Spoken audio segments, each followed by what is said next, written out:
Amalapuram parliament నియోజకవర్గంలో వివిధ assembly నియోజకవర్గాల నుంచి పోటీ చేస్తున్నటువంటి అభ్యర్థులందరికీ కూడా కాంగ్రెస్ పార్టీ తరఫున నా తరఫున హృదయపూర్వక నమస్కారాలు తెలియజేసుకుంటూ మన కోనసీమకి మన దివంగత మహానేత రాజశేఖర రెడ్డి గారు ఎన్నో సందర్భాల్లో వచ్చారు.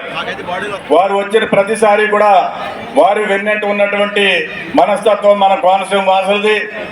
అదేవిధంగా ఈనాడు మనందరినీ కూడా కాంగ్రెస్ పార్టీకి ఓట్లు వేయాలని, కాంగ్రెస్ అభ్యర్థులను గెలిపించాలని, పార్లమెంటుకి అసెంబ్లీకి గెలిపించాలని మనందరినీ మీ అందరినీ కోరడానికి చేసినటువంటి వైఎస్ షర్మిలారెడ్డి గారికి మీ అందరి తరఫున, మన కోనసీమ వాసులందరి తరఫున హృదయపూర్వకమైనటువంటి స్వాగతం తెలియజేసుకుంటూ, మరి ఈనాడు ఈ ప్రజాక్షేత్రంలో స్థానికంగా శాసనసభ్యుడిగా పోటీ చేస్తున్నటువంటి మిత్రులు చిట్టిబాబు గారిని పార్టీ తరఫున హృదయపూర్వకంగా స్వాగతం చేస్తూ అభినందిస్తూ వారిని మాట్లాడవలసిందిగా కోరుతున్నాను.